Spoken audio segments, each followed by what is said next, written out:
Hi guys!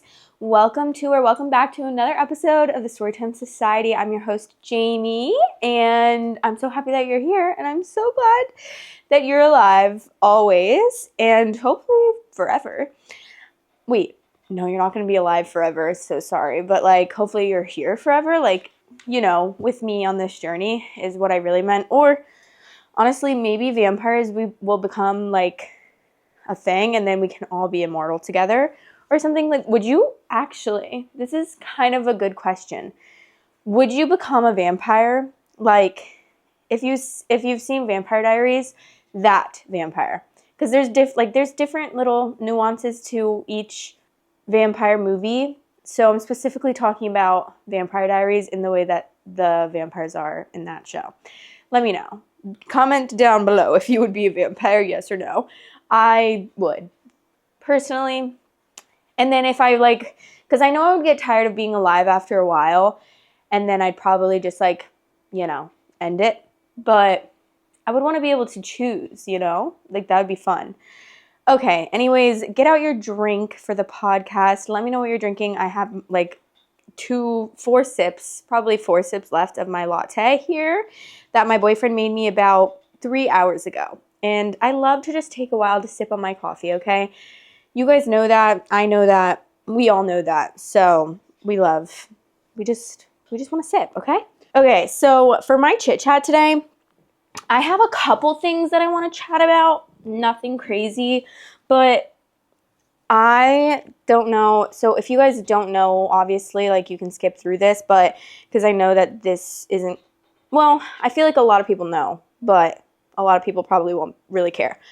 So the whole Brianna Chicken Fry and Zach Bryan drama, if you guys know the lore, they broke up. Today is Tuesday, and they broke up yesterday, Monday, for me, but 2 days ago for you guys. So there was a bunch of photos going around on social media that he had joined Raya. So everyone obviously assumed that him and Brianna had broken up because they hadn't announced it yet. But since so many people were seeing him on Raya, that's an obvious what is the word? Telltale? I don't know. It's an obvious sign that they are broken up, unless he was cheating on her. But she went on, so he posted an Instagram story, and it basically was just addressing everything. It was saying, I just wanted to let you guys know, me and Brianna broke up. I've been through, a lot of hard stuff this past year, and I've let a lot of people down, and I've been working through a lot of stuff, blah, blah, blah. So I thought it was best if we broke up, all that nonsense, And then he deleted his Instagram. So, the point of that story, I don't know, because obviously he knew a lot of people were going to screenshot it, and it was going to get out anyways, but he deactivated his Instagram. Apparently he does that a lot, every few business days, 3 to 5 business days, I guess. He's I don't know him, obviously, okay? And I don't love to, you know what? I'm not going to lie. I'm sorry. This man, I don't want to be mean, but, he has a syndrome. And little man syndrome, have you ever met, a little man? And they're always the most cocky, narcissistic, vindictive, I don't even know if that's the right word, kind of man. And it's almost the worst kind of man, and he just thinks he can get away with anything, and he just constantly discards women that he dates, because that's literally Zach Bryan to a T. For some reason, this man can't be in a relationship for longer than a year and 3 to 6 months. He literally, I'm not even kidding you, has the same cycle every single relationship, where the breakup is never good. The breakup is never amicable. It's always so messed up. And it's always at the same time. It's always every year and a half-ish, maybe less. And then he moves on quickly to the next girl, or victim, should I say. Of course, he's on Raya the day after, not even 24 hours after they break up. And Brianna Chicken Fry, who I have mentioned before, like in a couple episodes back that I don't like to join in on any of the hate of Brianna Chicken Fry, but I did have a little bit of like, you know, icky feelings about the comment she made about the Menendez brothers. But I've watched her for a couple years now, and I've always liked her, and obviously, yeah, she's had some bad takes and whatever, but like, it's so annoying. The internet can be so annoying. Like, it's really a cycle where the internet loves someone so much, like so much, and they're on top of the world, and then it's like a couple months later, the internet literally hates this person, and they're the bottom of the barrel. Everyone's coming at them for every single thing that they say. So I hate to join in on that, and I don't ever join in on that. And so I don't take that and be like, well, that's who she is, and I hate her now. I take that and I'm like, she needs to educate herself a little bit more, and then I move on. And I'm not going to like go and hate on this person and leave terrible comments and say that I'm happy that they broke up, because that's just so fucked up. And if you're an empathetic person, you know that going through a breakup, or you can guess that being in her position, obviously she's very privileged. She has a platform where she makes a lot of money, but that doesn't take away from the fact that a lot of people bully her online right now, at least. Maybe in a couple months it'll be flip-flop to the opposite side. And so I would never wish that on anyone. I would never wish any ill will on anyone. So the fact that people are saying, like, thank God, like, they broke up, like, haha, bye, chicken fry. It's so, like, fucked up to me. And clearly this wasn't a good breakup. She posted on her story saying, I'm very blindsided, and what did she say? She's like, I'm very blindsided right now. I'm going to take some time to heal and try to heal privately. I love you guys, blah, blah, blah. And then she posted a YouTube video on her podcast channel. It was like a 4-minute video. She was basically just crying, saying like, I don't understand how you can love someone so much, so unconditionally, even through things that you shouldn't love them through. And then they just discard you in a few days, which just sounds like the typical narcissist like thing where they will get tired of you and then they just are like, okay, I'm done with, like, it's a little, like, they're a little fucking Polly Pocket doll. Like, bye, I'm done playing with you. Next one, thank you. And then, you know, you get all invested. You make this woman, like, the center of your universe. You make her basically lose everything. Like, she went on tour with him for months and almost lost her friendship with Grace, which was like is her best friend of all time. You could just tell a lot within the past year that she was in that type of relationship where you drop everything for this man. You drop even your personality for this man, and you just you are this man. Like, that's literally your personality, that's your friends, that's your family, that's your everything.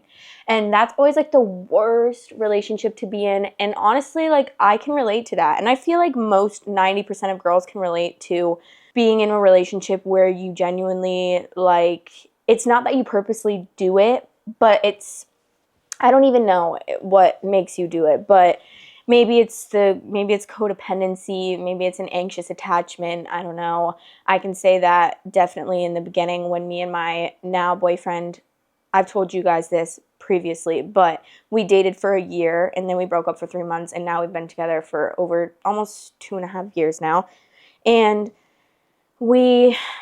that first year, I was so very codependent on him. We were long distance, but still I was very codependent. I had a very bad anxious attachment, and I just like I revolved my life around him. I revolved my life around being able to go visit him, and I made it a point to go visit him every couple weeks. Like, I would take 12-hour bus rides to go visit him, and obviously that would take a lot away from my own personal life and my friendships that I should have been nurturing at the time. But you know, there's always like recently, actually, sorry, I'm getting into this random like chat. I just wanted to kind of like talk about that, and then I guess it's just leading me into this conversation. But recently, my old roommate from last year, or a year and a half ago, 2 years, we were roommates for like 3 years, and she recently texted me. So we got really close, like the last year that we were living together. So what am I going to say, 2022? I think 2022, we got super close. I had broken up with, my boyfriend had broken up with me. So we were hanging out a lot and we were going out a lot and we were getting, like, we were super close. And then a few months before the end of our lease, when we all moved out, she started dating this guy. And mind you, it wasn't just her and me. It was also me and my other roommates who were super close as well during that time. So we would all hang out. We all got really close.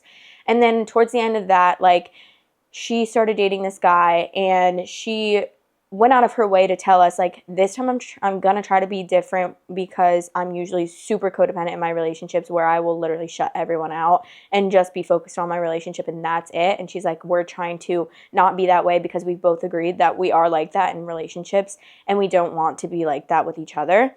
And that lasted for about a month and then they started locking themselves in her room. Her room was downstairs and our rooms were all upstairs. So they started locking themselves in their room. I'm not even kidding you. I didn't see this girl's face for months because they would eat dinner down there. Like, the only time I would ever see her was when she was, like, cooking really quickly. And, like, she barely would talk to us. It was the weirdest thing. And it was, like, night and day how much she changed. And after that, when we all moved out, she ended up moving in with this guy who he was not, in my opinion, worth it. And I didn't get in a fight with her about it, but we did have a little bit of, like, an exchange on messages. And I was just, like, saying that I was worried about her because they were, like, not dating. They were together for, like, already 6 months at this point, and he wouldn't ask her out. And he would not become official. He did not want to become girlfriend and boyfriend. He's like, I will at some point, but just not yet. I'm not ready. It's been like, okay, 7 months at this point and you're still not ready, dude. Like, come on.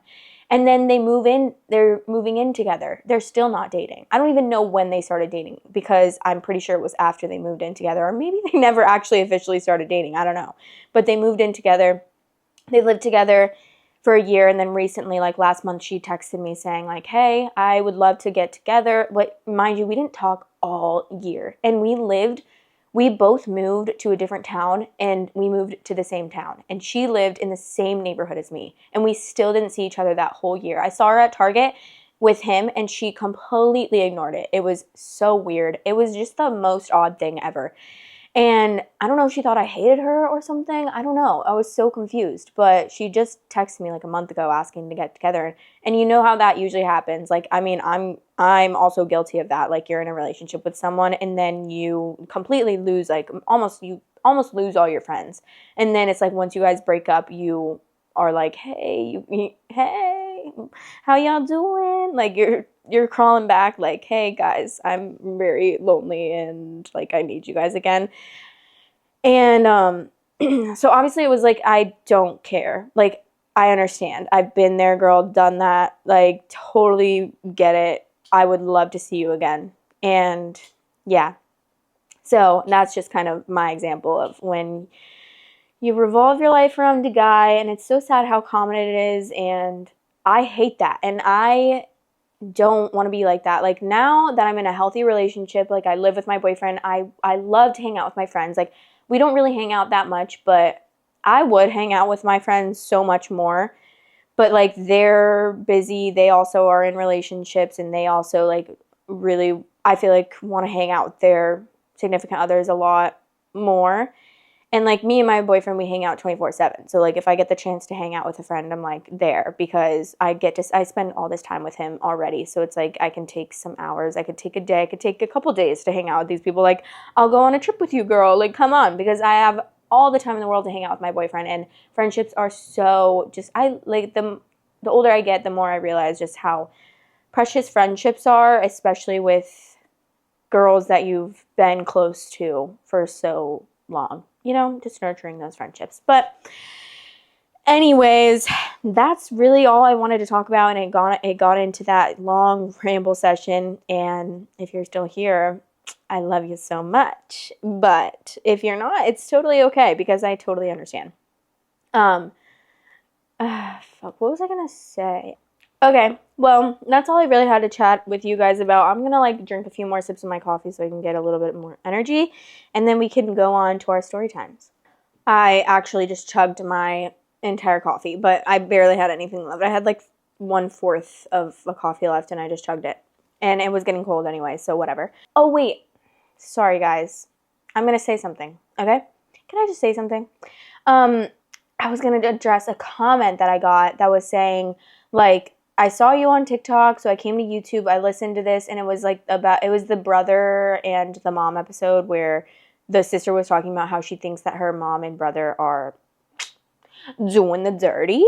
And she commented, or he, I don't know, or they, I'm just gonna say they, actually.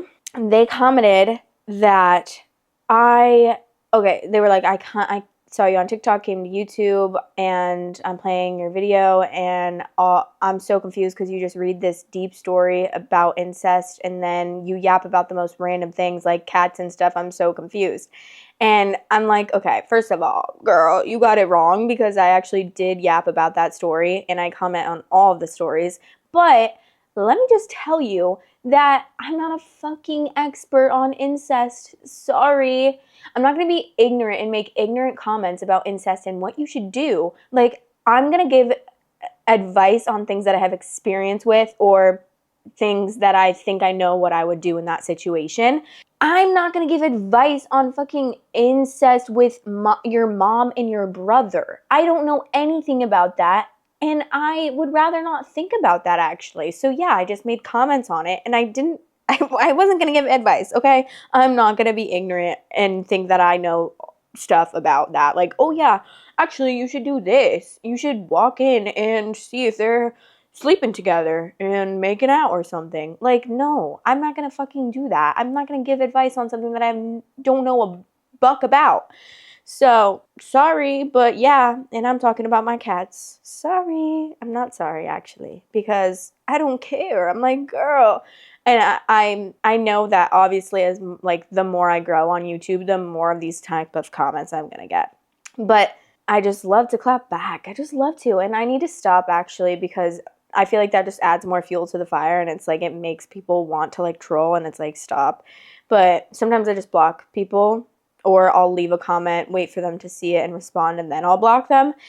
But I don't know, sometimes it's just funny because it's like, obviously I know not everyone's gonna love me, not everyone's gonna like me, and maybe some people will even hate me, and that's totally okay because there's some people that I don't like just because, sorry, but we're human, we're not all supposed to love each other like that. Like, we're supposed to be nice, supposed to be civil, well, unless. But yeah, so that's what I have to say about that. Like, sorry, I'm not going to give advice about a situation that I actually have no fucking clue about. I gotta stop cussing so much. Watch your mouth. Okay, anyways, let's read this. The title is My 32 male wife, 29 female, thinks our baby is a reincarnation of our daughter who passed away. What do I do? A couple of years ago, my wife and I lost our daughter due to a tragic accident. It really took a toll on both of us. We have gone through extensive therapy, joint and separate, and we're doing better. However, I'm afraid the recent birth of our baby girl has caused her mental state to relapse. It's affecting our marriage. She thinks our baby is our late daughter reincarnated. We waited a long time to try again for a second child. Heck, we even moved houses and states so we wouldn't have to see her room or where the accident occurred anymore. As soon as we found out we were having another girl, my wife asked if we could make her middle name the name of our firstborn to honor her. I thought it was a sweet tribute, so I agreed. When she had the baby, the first thing she said to anyone who came to visit was how much the baby looks like our first daughter. They really don't look alike, but I digress. One night, I went to go get us dinner while the baby was asleep. I was only gone for a few minutes, and when I came back, I found my wife outside in the garden holding the baby, singing, "You are my sunshine," but replacing the word sunshine with her middle name, our deceased daughter's name. She buys items for the baby with that name on it. She has a shrine type thing of pictures of both girls next to each other and insists on remaking certain photos. I have expressed my concern for her, but she just brushes me off, saying that it's her way of coping and she refuses to go back to therapy. I'm thinking long term. This would cause so much trauma for our daughter if it keeps going on like this once she's old enough to understand. I feel for my wife, though. She became a bereaved mother at a young age and obviously still has baggage that needs to be worked out. She's not a dangerous person, and I hate to even think this way, but I'm not sure what she may do in this state, and I don't know how to go about it. That's actually very, very sad. And I feel like this could be I feel like this might be more common than people think. Like, I feel like this probably happens often because the way that grief, like, is in your mind, I don't know. I feel like there's probably more of an explanation for this.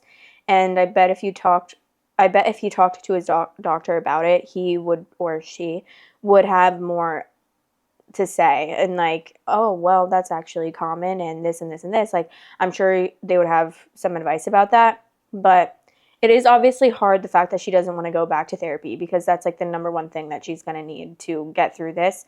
And I completely agree.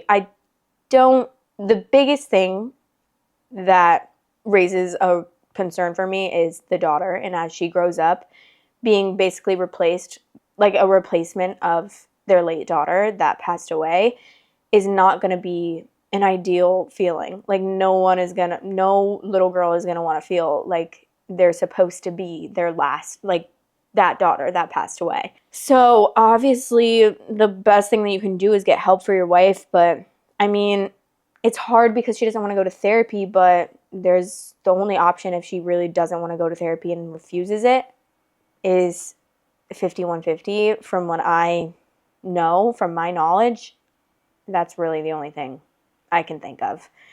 Because what else do you do? Like, she's a full-grown adult. She's not your child. Like, you can't take her against her will. But obviously, if you 5150, and I think that would be a very valid reason to 5150 someone.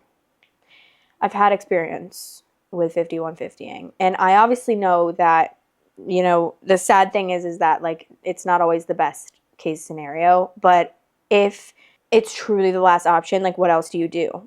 You're causing danger for this child at that point, and you need to, and not only that, but also this woman who is clearly not well and needs help. So, yeah, 5150ing is definitely an extreme case, and it's hard to make that decision. But if it's interfering with a child's safety and also your wife's safety, then I think that would be your best bet, unless you convince her to go by herself, which doesn't sound like that's gonna happen. But this was 18 hours ago. I'm wondering if he will ever update. I would love to see an update, honestly, because that's very worrisome. I'm going to read some of the comments. Accompany her to a follow-up appointment and speak with her medical team about this. They may be able to help guide her toward therapy because she really needs it. Also, get back into therapy yourself. This is beyond Reddit, but a licensed therapist can help you figure out how to help your wife and your daughter. Needed to hear this, thank you. I've been putting off my own needs throughout this whole thing. Long term, your daughter may be held to the standards set for your first daughter by your wife. X never did that, or X was going to be a teacher, etc., etc. So I think it's important for you to be able to navigate that. I don't know how old your first daughter was when she passed, but your wife may have had certain expectations for her that she may hold your second daughter accountable to. Sibling comparisons can be tough to navigate, especially when one sibling is no longer here and potentially made out to be perfect. If it helps any, I'm a licensed therapist and would strongly recommend going back to therapy. You can't pour from an empty cup. If it doesn't feel right to tend to your own needs during this time, remind yourself of that. You need to take good care of yourself to be able to take good care of others. True. Would your wife go to therapy if she thought she was helping you? You could tell her that a lot of memories are being revived for you. I don't think this would count as a lie. And tell her that in order to move forward, you need her help and cooperation. You might learn how to help her with this. If you're able to speak with your therapist, with your wife there, but you express it as needing to support each other. Okay, someone said, hi, I'm a therapist who specializes in postpartum mental health. I would highly recommend having a serious conversation with her about getting evaluated by a psychiatrist immediately. It's hard to tell without some additional information, but I think there's a real possibility she's struggling with some form of postpartum psychosis, which is not all that uncommon.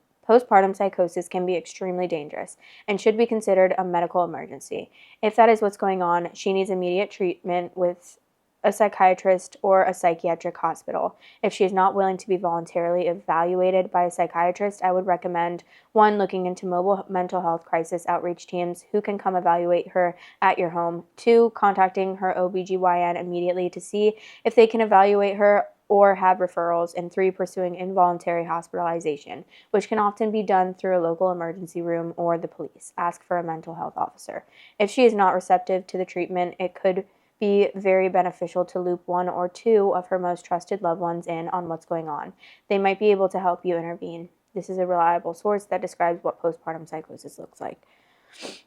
I'm glad she put all of that. And I'm glad she put like number 3 as the involuntary hospitalization, because obviously, as I was saying, like it's definitely an extreme thing. But if she was suffering postpartum psychosis, and I'm not saying everyone that suffers from this, like, things like this happen, but there's been so many dangerous cases with mothers suffering postpartum psychosis where their children end up passing away at the hands of the mother.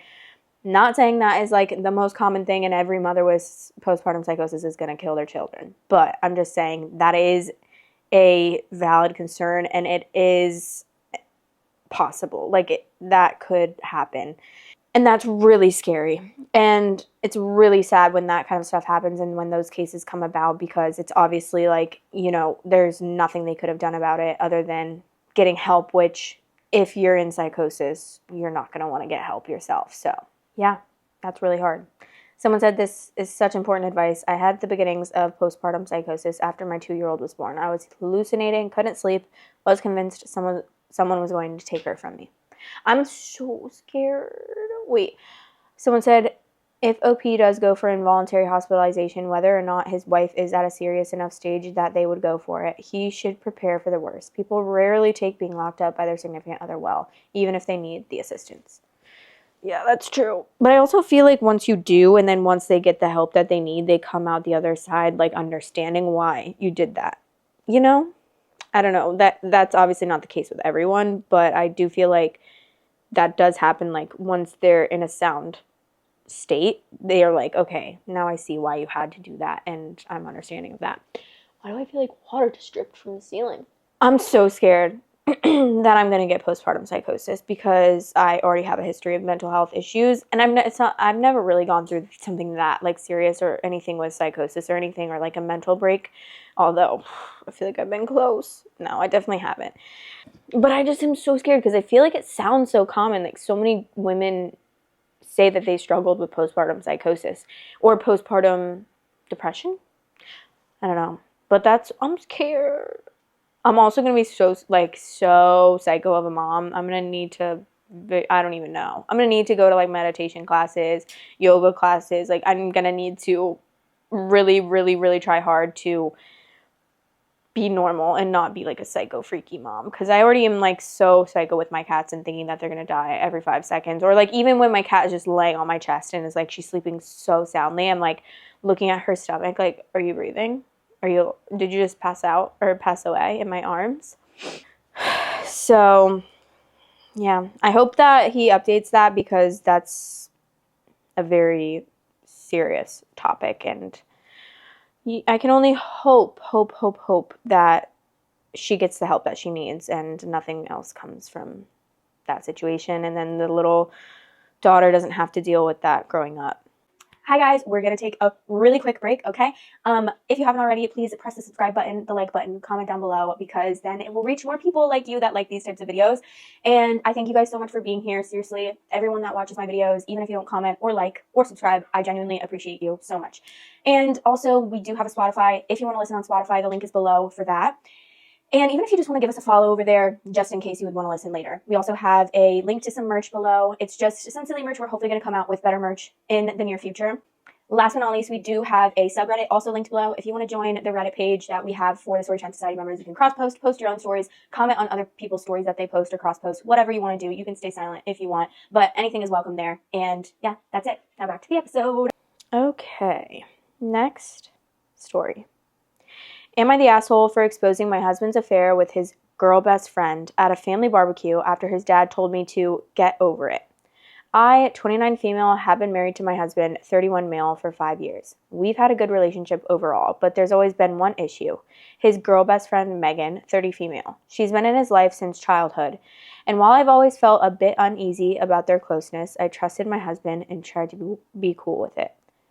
Megan is always around. She's at our house constantly. They text all the time, and she even comes on family vacations with us. Every time I brought up how their friendship made me uncomfortable, my husband would just brush it off, saying she's practically a sister and that I was overreacting. To make matters more complicated, my mother-in-law, 58 female, is amazing. She's always had my back and has told me multiple times that if Megan made me uncomfortable, I should talk to my husband about setting boundaries. On the other hand, my father-in-law, 60 male, has a very different attitude. He adores Megan and has always said that she's part of the family and that I just need to deal with it. He thinks my discomfort with their friendship is just jealousy. Fast forward to 2 months ago, my husband started acting distant, coming home late, being secretive with his phone, and just off. I had a gut feeling that something was wrong. So one night, I went through his phone while he was in the shower. That's when I found out. He and Megan had been having an affair for months. I was crushed. I confronted him, and he admitted everything. He swore it was a mistake, said he loved me, and begged me not to leave him. I didn't know what to do, so I stayed quiet for a bit, trying to process everything. A couple of weeks later, my in-laws hosted a big family barbecue. I was still reeling from the affair, but my husband convinced me to come, saying we needed to keep up appearances while we worked things out. I went, but I was a wreck inside, especially knowing Megan would be there. Sure enough, Megan showed up like nothing had happened, acting all friendly with everyone, including me. I was boiling inside, but I kept it together. And then during dinner, my father-in-law made some offhand comments about how Megan would always be part of the family and that I needed to get over my insecurities. He said this in front of everyone, and that was my breaking point. I stood up, looked straight at him, and said, "You know what? I would get over it if she wasn't sleeping with my husband." The entire table went silent. Megan's face turned white, and my husband tried to calm me down, but I wasn't having it. I told everyone exactly what had been going on. The sneaking around, the lies, the betrayal. My mother-in-law was furious, but not at me. She laid into my husband and Megan, saying they'd destroyed our marriage and disrespected me. My father-in-law, though, had the audacity to say I was overreacting and that affairs happen, but I shouldn't have aired it out in front of the family. He even defended Megan, saying she made a mistake and we should all move on. I left the barbecue and have been staying with my mom ever since. My husband keeps begging me to come home, and my mother-in-law has been supportive, but my father-in-law is telling the whole family that I'm the one causing drama and blowing things out of proportion. Am I the asshole for exposing their affair in front of everyone at the barbecue? Should I have just kept it private, or was I right to call them out after everything? Edit, based on what you guys are saying, I and mother-in-law are very close. Should I show her what you guys are saying about father-in-law possibly cheating and see if she wants to look into that? Their marriage has been very, very rocky, and she has been wanting to get out of it, but he has been the breadwinner for years. Edit 2, there are no kids involved. My soon-to-be ex-husband can't have kids. I was going to say before that update, or not the update, the edit, that you both should leave your mans together. I mean, the fact that it even had to come to that, like, the fact that she brought up the issues with her husband and he brushed it off, or the father-in-law saying that you're just insecure, I don't give a fuck, but my husband is not going to be that close to any other bitch besides me. Like, no, you're not coming on family vacations with us. You're not coming to every family event. I don't give a fuck if you guys have been friends since childhood. I am now the wife, and if that makes me uncomfortable, which, very valid, then bye, Megan. Like, see you later. Stay at home for this one. Please, for the love of God. Like, no. I don't even care if that family thought I was the most jealous person alive, okay? And I understand that it's like, okay, well, you should trust your husband. Well, should I, though? Should I? Because, come on. We see this happen way too often to just say, well, you should trust your husband. And if he's going to cheat on you, he's going to cheat on you. Yeah, that's true. But I'm not saying I'm trying to prevent it, but at least I don't want this bitch in my face so much. Like, please, for the love of God. I would hate her so much that she wouldn't even want to be at this event. She would not want to be at these events with me because I would make it known that she's not welcome in my eyes. And if my husband wasn't 100% on board with that and like, yeah, you're right, like it's way too much, we gotta chill on this friendship, go ahead, she can come over for dinner sometimes, like, okay, but all that closeness does not need to be a thing. And clearly we know what the closeness with girl best friends ends up being. That always happens in every one of these stories. Like, this is literally typical Amy and Luke. They were the prime example of it, having been in basically a relationship for their whole entire lives, and she was just his best friend that he would spend the night at her house. The fact that these women even put up with this shit is crazy. I would be out the second my boyfriend even called someone his girl best friend. You better not. I mean, I say like, well, no, I don't say anyone's my guy best friend. Like, I had a guy best friend growing up and in high school, but like, we're just friends, and I don't need to be texting him every day, all day. And like, also, I don't want to text him every day, all day anyways, because what is the point in that? Like, it's never ever been anything more than a best friendship between us, ever. But I'm not saying you can't have like a best friend, okay? That's the opposite gender. I'm not saying that at all, because you definitely can, but it's just like, to this level and to this extent, it's too much, and just stay out of that territory, please.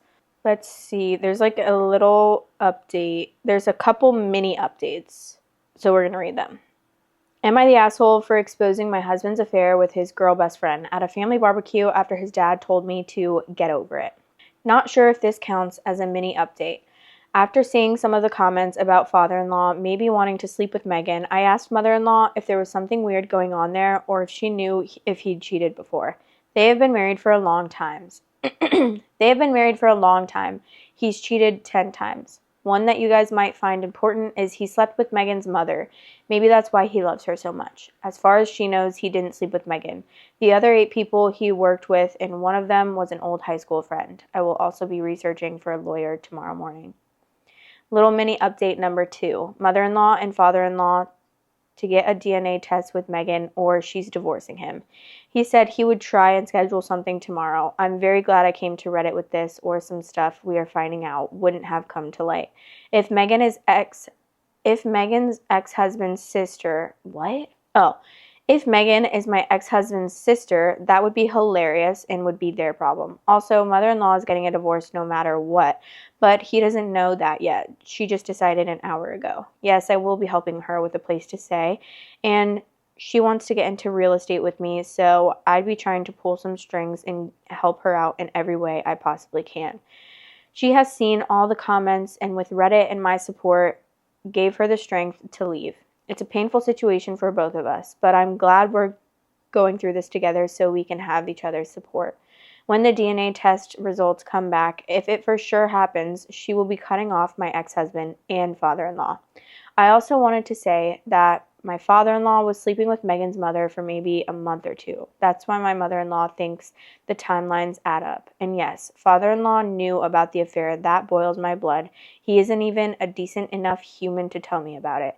If it was me or mother-in-law cheating, both father-in-law and ex-husband would be very pissed. I fixed my grammar for everyone angry about that. Some of you asked why he didn't just marry his best friend. At the beginning of me and my ex-husband's relationship, she was in a serious relationship. I'm assuming when he would go and comfort her after they broke up, that's when it started. Oh, Lord. Now, I think this is an update. Oh, okay. These are messages. So we're going to read these text messages. She said my husband tried to contact me. And these are the texts. Soon-to-be ex-husband is trying to contact me. I don't want to go back, but it's hard to see him call me a horrible person when he's the one that cheated. I am taking the advice of not answering. So this is what her ex-husband messaged her. I overheard my mom talking about the divorce. Please don't go through with it. We can fix this. I will cut her off. I'll never talk to her again. It was a mistake. Come back. Come, please. I want to talk things out. You didn't turn your red receipts off. I know you are seeing these. Please answer me. Please. I just found out she might be my half-sister. I don't want anything to do with her. This is a very hard time for me. Please come back. You just don't care about me. You're a terrible person if you don't come back. What if she is my sister? Are you just going to leave me all alone during this time? Melissa, please come home. I want a life with you, not her. I'll tell my dad to stop inviting her to family activities. You will never see her again. Don't give a fuck. What? You're a terrible person if you gaslight. Like, what if she is my sister? Are you just going to leave me all alone during this time? Are you just going to cheat on me while we're married? Sorry? Like, yeah, I'm going to leave you alone during this time, you little crybaby. Okay, Megan contacted her. And I think it should be screenshots. Okay. Yep. Okay. Oh, God. I cannot believe she's mad at me. I was getting cheated on for who knows how long, and it's because I wasn't good enough, but I did everything for that man. So she texted her, you're a bitch. And then she said, OP said, who's this? Wait. Oh. And then Megan said, it's Megan. I can't believe you would tell our whole family about this, and now I have to get a DNA test so I can find out if I've been sleeping with my brother. You made this whole thing so much more drama than it had to be. I see why he cheated on you, and do you know what he would say about you?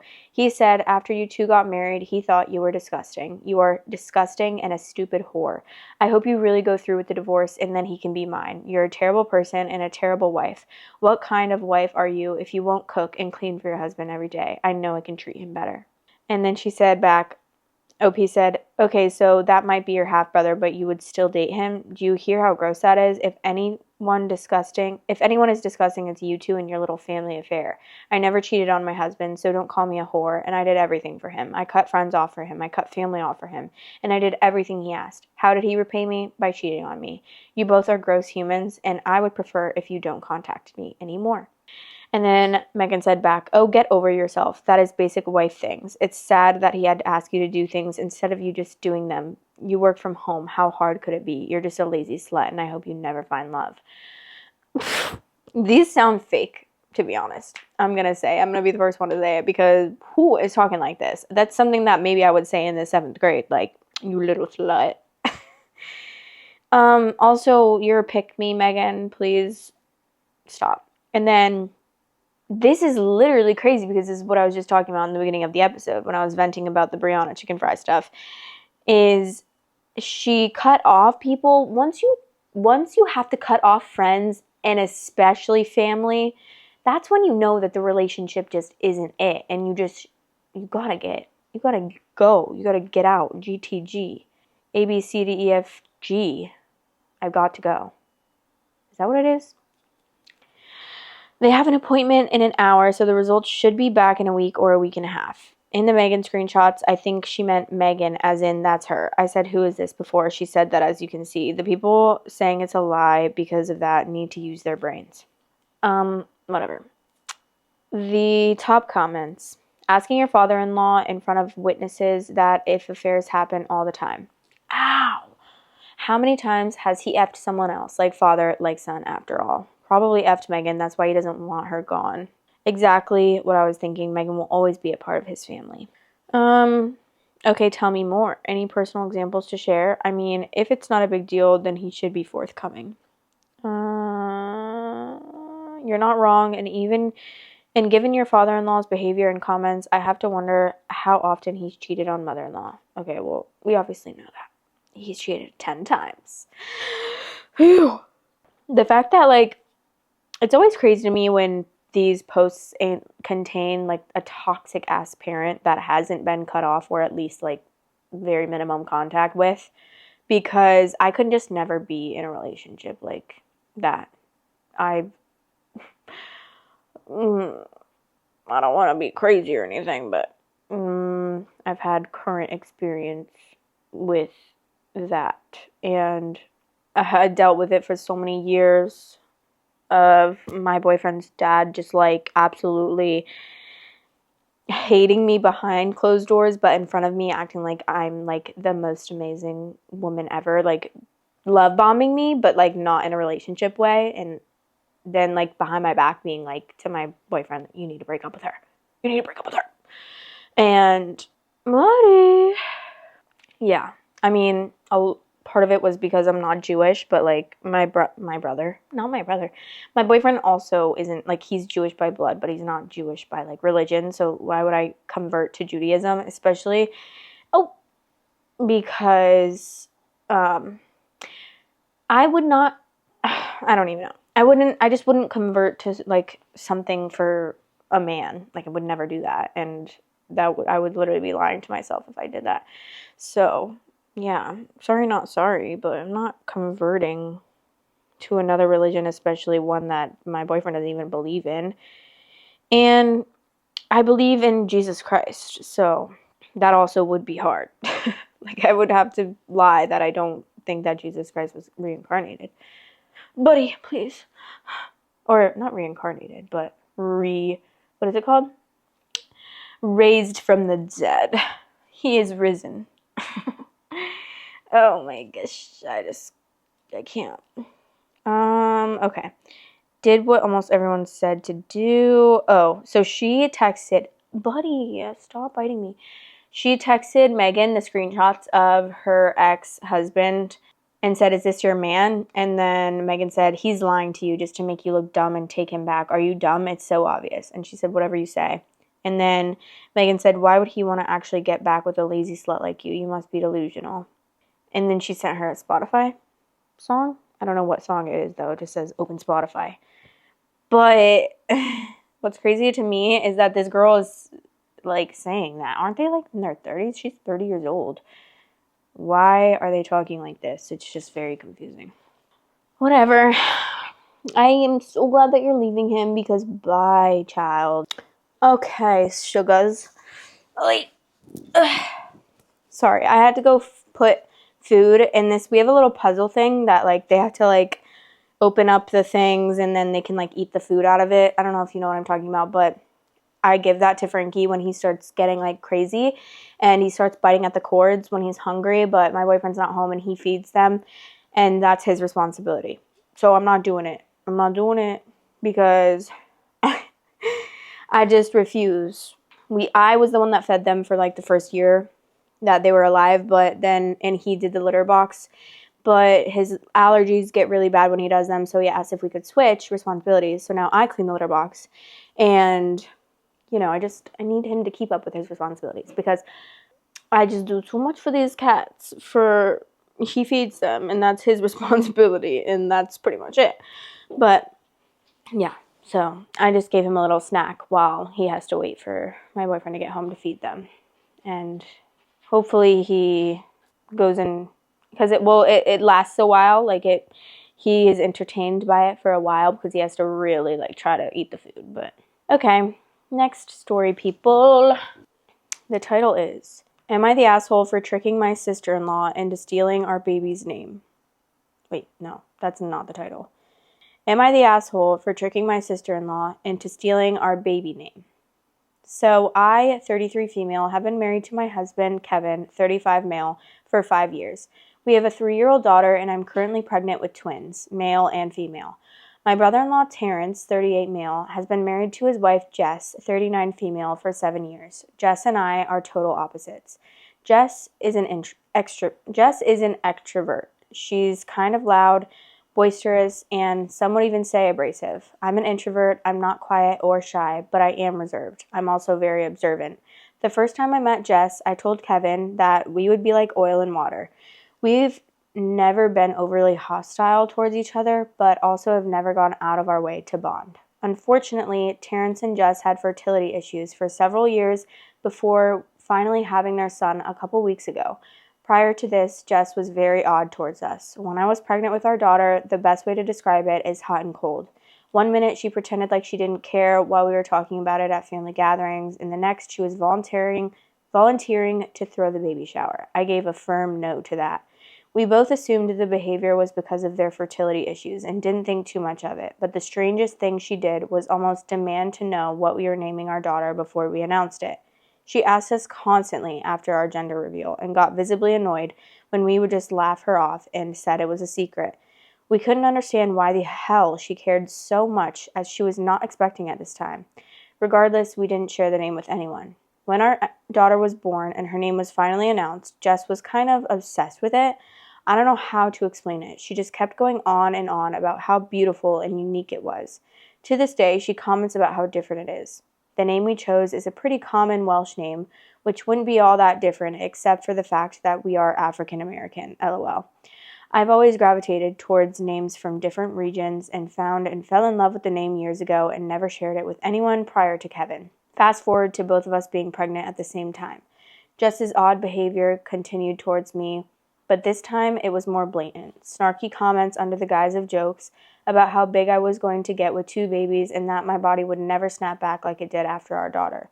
She even accused us of getting pregnant on purpose after she announced her own pregnancy, even though the whole family knew we were actively trying, and at the time of her announcement, I was already a few weeks along and didn't know. One thing about me, introvert or not, I'm no pushover and I will stand up for myself. But I chose to ignore Jess because I knew that would get to her more than confronting her would, since she seems to thrive off of drama. Jess was obviously much further along than we are. However, we did have our gender reveal prior to Jess giving birth, and right on cue, the baby name interrogation started again, because they decided not to find out the gender of their baby in advance. Jess kept hounding us for both of the names that we had already picked out, but again, we declined to answer. After days of this, I got annoyed and asked Kevin if he thought the reason for her insistence was so that she could use the name first, since she was due first. He kind of chuckled until he realized I was serious and said he didn't think so, but that anything was possible. So I said, let's test it. We were due to host my father-in-law's birthday at our house a couple weeks later, and I decided to leave something in the unfinished nursery with a girl and boy name on it and see if Jess went snooping. Because Kevin thought it was so silly, he said he would give me $20 if she did it. So I went on to some site where you can order custom name wall decals and put in the names Aria Rose and Sebastian Ali. These are names that we like but aren't remotely close to what we chose. This will be our last pregnancy, so even if Jess did use them, we wouldn't care. I didn't complete the order. I got to the final page and then printed it out and hid it in a dresser drawer in the nursery. The party goes off, but because we were busy hosting, we never noticed if Jess disappeared for any extended period of time. When I went into the nursery the next morning, nothing was out of place, and the order sheet was still in the exact location. So we both just went, well, and forgot about it. I did, however, notice that Jess never asked us about the names again. And then Jess gives birth. We went to the hospital to give our congrats. When we go in and see the baby, I asked what his name was, and man, I cannot properly explain the shit-eating grin that came over Jess's face as she says Sebastian Ali. I mean, she was really proud of herself, and honestly, it's the most vindictive I have ever seen her look in the years I've known her. But instead of reacting how she was expecting, I put on a performance like I had graduated from Juilliard. OMG, that's such a great name. He's so cute. Look at his little face. Oh, I just love him so much. Welcome to the world, Sebastian. Auntie is going to spoil you rotten. I mean, I'm laying it on thick without an ounce of bother.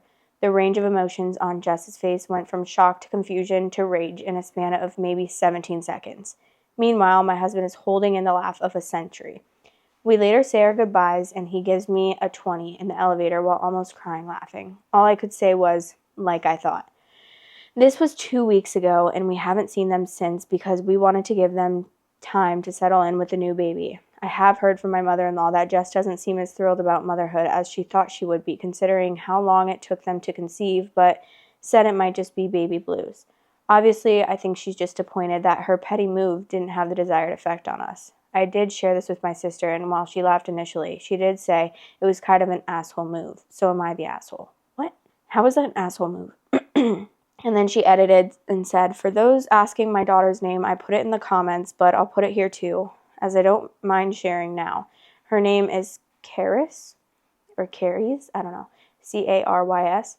And I too stole it from Michael Douglas and Catherine Zeta-Jones, LOL. I think it's a gorgeous name and more people should use it. And then there's an update, which I'm like out of breath from reading that. Okay, so I was confused, but she's basically in the first part that I'm about to read, she's talking about her relationship with Jess, and then she moves on to the update. So I'm going to read this backstory, I guess, that she's giving. Hey y'all, thanks for the responses to my original post. The comments were funnier than I was expecting and kept me and my husband pretty entertained. I tried to respond to as many as I could before they got away from me. I've gotten some messages asking for an update, but nothing major has really happened. Jess didn't break into my house to push me down the steps and steal my kid, lol.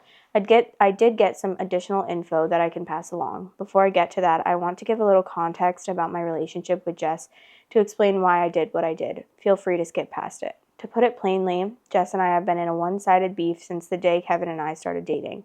I give her zero thought if I don't have to, and yet I live rent-free in her mind. Based on snide comments she's made over the years, the reason why is jealousy. Kevin and I dated for only a year before we got engaged. We then were married within 6 months of that engagement. We had an actual wedding with a ceremony and reception, went on a honeymoon, bought a house in the burbs, and got pregnant in rapid succession. Both of us have good careers and are financially stable. Mother-in-law, father-in-law, and grandmother-in-law all adore me.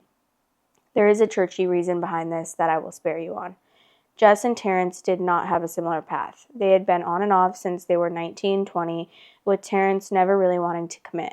During one of their breaks, Terrence got a friends with benefits pregnant and now has an 11-year-old son. This has always been a sore subject with Jess due to her fertility struggles. Fibroids. When they finally got back together, she pressed him for marriage until he relented and gave her a shut-up ring. They went to the courthouse on a random Tuesday, then had dinner at Red Lobster afterwards and went back to work the next day. Not trying to be shady, just relaying the facts. They now live in a 2-bedroom apartment in a high cost of living city while working hourly jobs. They aren't minimum wage or anything, but constantly need OT to make ends meet. This has led her to resent me over the years. She thinks everything has come easily to me and has let that fester. There was a time a few years ago at a gathering where she got drunk and got into an argument with Terrence. I think her attitude that night stemmed from seeing me with my infant daughter. To hurt him, she blurted out that she married the wrong brother. Everyone was shocked. I wasn't. She just said the quiet part out loud and revealed what I already knew. So I poked her a little and said, "Really? Which one? That's kind of gross. Both were minors when you met them." Context. Kevin and Terrence also have a younger brother, Tim. But did she fly off the handle after that? LOL. Or boy, did she fly off the handle after that? LOL. To this day, she claims to have no memory of that night. Anyway, now I know there is a new reason why she resents me. Okay. And now on to the update. Update, am I the asshole for tricking my sister-in-law into stealing our baby name? Like I said, nothing has really happened since I last posted. I haven't seen or heard from Jess since that day in the hospital. Terrence also hasn't communicated much with Kevin other than sports talk. However, my mother-in-law has been with them almost every day. She came over yesterday to go over some last-minute things for our baby shower that we are having the Saturday after Halloween. I'm not due till late January, but with the holidays and twins tending to arrive early, we just wanted to get it out of the way. Anyway, after finalizing some things, I asked mother-in-law how Terrence and Jess were doing. She sighed and leaned back in her chair and said, "Girl, it's a mess." She goes on a long word vomit that I will have to summarize. Basically, they've been at it since before the baby was born. When they were discussing names, Jess's list only consisted of girl names. When Terrence asked what if it's a boy, Jess was adamant that it wouldn't be. But if it was, they would just use Terrence Jr. This caused an argument because Terrence's 11-year-old is not named after him, and it would be petty to name the second son a junior. Unbeknownst to me, Jess was having severe anxiety over not the name, but the gender of their baby. So much so that she refused to find out early because she was afraid of disappointment and she wanted to enjoy her pregnancy, believing that she was having a girl. She really wanted a girl. Really wanted a girl. This goes back to mother-in-law. In my opinion, mother-in-law is the only girl of 4 brothers. She had 3 boys. 2 of her 3 boys, Tim has a 6-year-old, have boys. Then my daughter came along. Mother-in-law actually broke down in tears at our gender reveal. Since the day she was born, mother-in-law has become a little obsessed with her, LOL. She knows and respects boundaries, but the whole family is aware that my daughter is mother-in-law's favorite person in the world. I think Jess thought that by having a girl, she would get the same attention and affection from mother-in-law as she has never been Jess's biggest fan. When that didn't happen, something short-circuited in her head. Mother-in-law's words, not mine. Before we arrived at the hospital that day, they were still fighting over a name. So I guess when I showed up, she just blurted it out. While I still think it was to hurt me, it seems like it was also because she didn't allow herself to think of anything else because she didn't want a boy. I said in the first post how I had noticed her expression. However, I completely failed to notice Terrence's. He was pissed. Jess had never mentioned that name to him prior, and he had no clue where it even came from. He also hated it. He refused to sign off on that, and they left the hospital without a name. In our state, you only have 7 days from birth to register a name. She eventually told Terrence to pick the name himself and that she didn't care anymore, so he did. He swapped out Sebastian for Jordan, but kept Ali. Yes, after Michael and Muhammad, lol. According to mother-in-law, since they've been home, Jess has shut down emotionally. She's been doing all the motherly things, but there's a disconnect there. Mother-in-law said she finally broke down to her a few nights ago, that she'll likely never have a daughter due to her age and what it took to get pregnant in the first place. I think that will bring them closer together since mother-in-law never got the daughter she wanted either. I also felt bad hearing that because regardless of how I feel about her as a person, I do have a heart and would never want to punch down on her if she's in the throes of PPD.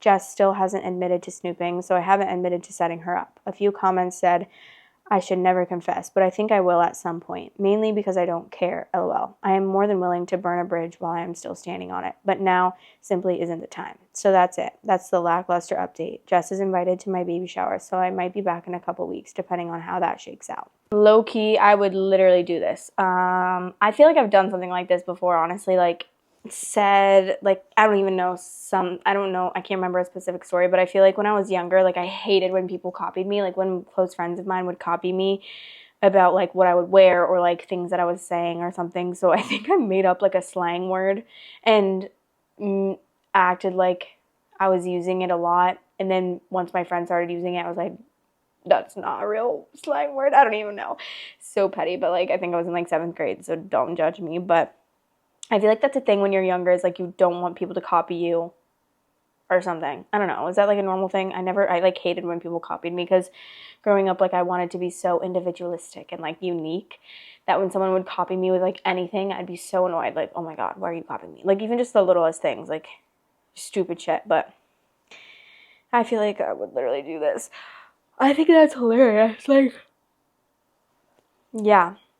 And then you can tell that she obviously stole this name because where the hell else would you have gotten that name? Especially having like 2 names, like Sebastian, Ali, like it's so obvious because, I mean, if it was just one name, maybe she really liked that name, even though Sebastian is like a pretty unique name, I would say. Not a lot of people name their kids Sebastian. But for some reason, I like the name Sebastian because the little like crab lobster in The Little Mermaid is named Sebastian, and I love him, and I love The Little Mermaid. That's really sad. Like I when she was saying that about the whole like girl thing, having a girl and stuff, like that was making me sad because I feel bad for her. Like I obviously feel bad for anyone that struggles with infertility. That's obviously so sad, especially if you really, really want kids and like you can't really accept the fact that you maybe won't have kids. And I know that some people truly make that decision. Like, my aunt made the decision not to have kids. I'm pretty sure, like, I don't think she had infertility issues. I think she just didn't want kids. And then she ended up adopting a kid a couple years ago, like 5 years ago probably. And he was like in middle school or 5th or 6th grade at the time. But I think she started to regret it after, like, she couldn't have kids anymore. And I don't want to say that's, like, why I would have a kid at all, because that would not be like the only reason I had a kid. I mean, having a kid is a lot more than just like, you know, one day maybe you will regret not having kids, but that's definitely something in the back of my mind where I'm like, I feel like if I didn't have kids, then I would regret it one day, but I obviously, like, I want kids. I would love to have like a big family like I would honestly love to have like 5 or 6 kids, but I just don't know if I can do that. I guess I'd have to see how my first pregnancy goes, because if my first pregnancy is really good, then I will pop those babies out. But you guys know I've talked about my anal fissure problems here before. This is a safe space, and it's like recently been kind of acting up again. It's been flaring, and I'm just like so scared that that's gonna really fuck me up in my pregnancy, like postpartum, because if it rips to like my sternum or something, I don't know, I'll be so stressed. So we'll see how that goes. Maybe if I'm like rich or something by that time, then I can schedule like a C-section. But I also want to know like how it would be to really give birth through my coochie. But maybe I don't. I don't know. We'll see about that. But yeah. Some of the top comments. Well, damn, that's not where I saw this going. Might not have been crazy as you say, but definitely quite the revelation. I feel for Jess to a point, but the minute she made that comment about my husband, all gloves would have been off. Your restraint is commendable. LOL. I hope she gets counseling so that little boy doesn't have to grow up knowing his mother didn't want him. P.S. Absolutely don't listen to the person who said to go out of your way to be nice to her. This site is full of willing doormats, and I'm actually quite sick of it. OP said, I am mostly worried about my nephew and all of this, but I really do think mother-in-law will step up and help. I don't know if I can or what that would even look like. We've never been close before this and likely never will. The best way for me to help is actually just leave her be. Every mama deserves a village, and had she shown the slightest bit of kindness in all these years, I would be a part of that. Yeah, here we are. Sis, I would not. I mean, obviously, they have years of resentment built up, so like, unless she truly changed and truly apologized for everything that she's, like, been a bitch to me about, then I would never give her the time of day again. Like, that's that. I don't really care. If you're not a good person, like, it's really not hard for me to cut. Not only if you're not a good person, but if you're not treating me well, you could be my best friend. And if you're treating me consistently like shit, and I hate to say this, but it's not hard for me to cut you off. It's just not. For some reason, I don't know what it is, but it's just not hard for me to cut someone off if they're treating me like shit, like, consistently. And I've done that multiple times. And obviously, like, there have been times where I've become friends. I had this friend a couple years ago. We were super close. And we hung out so much. We had, like, a stint where we hung out so often. And we got so close, and then she was, like, with this guy that was just not a good guy at all, and he actually really fucked up story. What was he saying? It's not that fucked up, but if you were there, it looked fucked up because of the way this man was acting. But me and my friend and her brother and my friend's boyfriend, they weren't dating at the time, but, like, they were talking and starting to kind of date, and he was, like, long distance. He was in another state, so he came to visit for the weekend, and I was staying with my friend and that weekend, so I would stay with her a lot. Like, every weekend I would stay with her, and me, her, and her brother would, like, go out, do fun things, go to the beach. And then so he came to visit, so it was us four, and we went out that night, and we drank, like, a good amount. I think they drank a lot, and he also, I think, was on, like, I don't think it was lithium, but I'm pretty sure he had bipolar, and he was on some medicine for that, like, you're not really supposed to drink on. And so he drank, and he got, like, way, way, way, way too drunk that night, and I was, like, tipsy, and we all got back home, and then they started eating the leftovers, and my friend's brother, like, wanted one of the burgers, and my friend's boyfriend was, like, being a dick to him about it, saying, like, no. And then started being like, what? I wish I could fully remember the story, but he was starting to freak out on my friend's brother, who at the time, like, I was also really close with her brother as friends. And so he was like, shut the fuck up. Like, he was being such a dick. It was crazy. And, like, he looked like he had the devil in his eyes. It was crazy. And then, so I stuck up for him. I was like, don't talk to him like that. What the fuck? And then he was, like, calling me the R word. Like, are you? And then he'd be like, shut the fuck up. Like, and he looked at me like I think he was about to punch me. Truly looked at me like he was about to lay his hands on me, and it was the craziest look I've ever seen. Like, I genuinely thought he burned holes through my eyes because he looked so scary. And this man was big. He was, like, 6'3", probably 250 pounds. So he would have laid me out in the fucking grass if he would have touched me.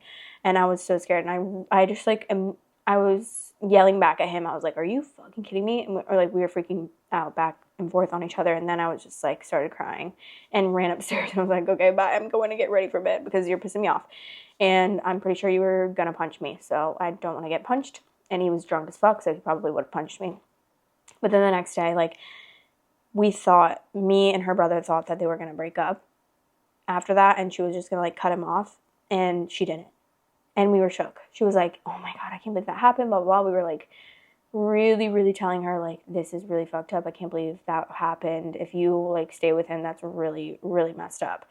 And then she ended up like totally brushing it off after she like freaked out. She was like, yeah, you guys are right. Like I need to get away from him. And then she just brushed it off and she kept dating him for months after that. And then they kind of fizzled out and she was really upset about it. And like, that's kind of when she started treating me like shit.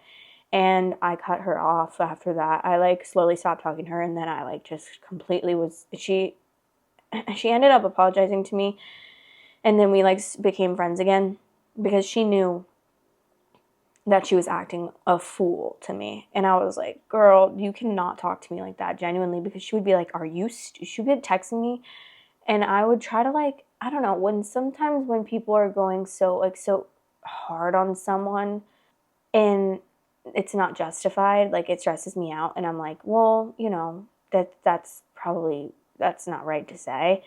And she would like freak out on me and be like, are you fucking stupid? Like be so mean. So I was like, absolutely do not talk to me like that. And then I think it was a couple weeks or a month after she apologized to me for that. But yeah, I will cut you off. If you're gonna like, that's just like me. If you leave a hate comment, I will block you. Because goodbye, I don't need you in my life if you're going to treat me like that. Like, I don't need that. And I would never treat someone like that. So, why would I ever accept someone treating me like that? But anyways, that's actually the last of the stories that we're going to read tonight. And I think it's going to storm. I'm about to go eat dinner and watch a show and chill with my life and with my kitties and my boyfriend. So I love you guys so much, and please let me know what you thought about any of the stories that we read today, any opinions, any takes, any hot takes, anything that you want. Please comment, let me know. I love you guys so much, and I seriously, seriously appreciate every single one of you for watching. I love you, and I'll see you in the next episode.